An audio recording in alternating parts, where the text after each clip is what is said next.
So I want to be the biggest supplement company in the world. That's the goal. It sounds kind of crazy to say, but that's the goal, to be the biggest supplement company in the world. And I think that I'm going to get there. So the way that we build each one of the brands differently is that's why it's so important to stay conscious of the branding and the messaging and the look and everything, because each brand does have a different message. Each brand does have a different image that it portrays, and the look, feel, they're all different. So it'd be very easy to get confused and for it to look the same, feel the same. So that's why it's so important to keep each image totally separate. So the looks, the ideas, everything is different, and we try to even separate the teams.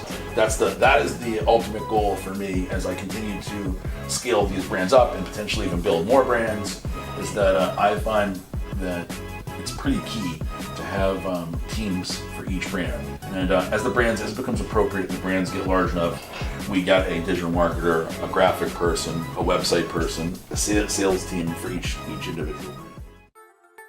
I think that one of the things that I've learned over time that has become a big thing is you want to have consistency in your branding, consistency in your messaging. It's a very big deal, very important.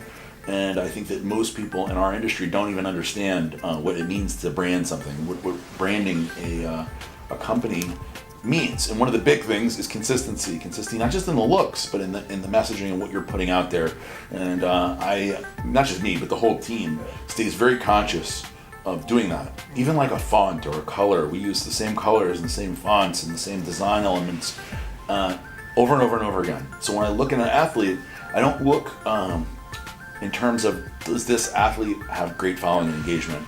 That's all fantastic. But the number one thing is, does the person fit with the brand?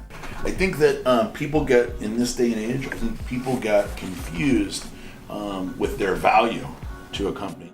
So I'm definitely much more cognizant of who we're bringing on and what they're going to be. And then also you got to factor in that if you have a huge following, you may think that you're worth much more in general when you may not be. So I find that it's not necessarily like brains versus beauty or whatever. I just find like the type of people that I'm looking for now are happy to be part of the team. They're excited about what we're doing, and they're like true believers, basically. So I'm not looking for people who just want to get a paycheck. I want somebody who believes in what we're doing, already likes the products, and wants to be part of it. Not just somebody who wants to make money. That most people fail. I think that you have to find what differentiates yourself from everybody else. So you have to ask yourself, and this doesn't just go for supplement business, it goes from business in general. You have to ask yourself what makes you different, and why would anybody buy your stuff? Like, why are you going to buy Joe Blow supplements? Like, why? You got all these other choices. Why you? And I think that not enough people are honest with themselves and say, like, why would anybody buy my protein when they can buy Optimum? So I think that it's important to figure out a way to differentiate yourself from the crowd. And how do you do that? It's up to the person. You have to think about that and soul search and figure out and plan in business what's going to make you different and how are you going to do it. And that's not easy. Try to make the products look different. So when you look at this and you see it on the shelf, it looks different than other products. That's important to look different and be eye-catching. Those are small things, but then you have to think, like, for us with this, I thought there's no brands that are kind of twisted toward the military. Naming a product, naming the brand, it's all very important. When you're thinking of a name for your brand or your product, you want it to be short, easy to remember, easy to spell, have the URL available, have the trademark available, and then hopefully, this is the real tough thing, is that it means something. So the name Redcon 1, you Google it, and Redcon 1 means the highest state of readiness.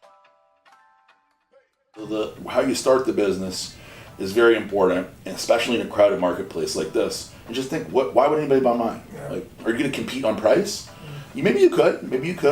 Are you going to compete on something unique, a cool factor, something different? Hopefully you'll have that. Will the name work? Will the brand look cool and pop? All those things kind of have to work for you to make it in supplements because it's so crowded.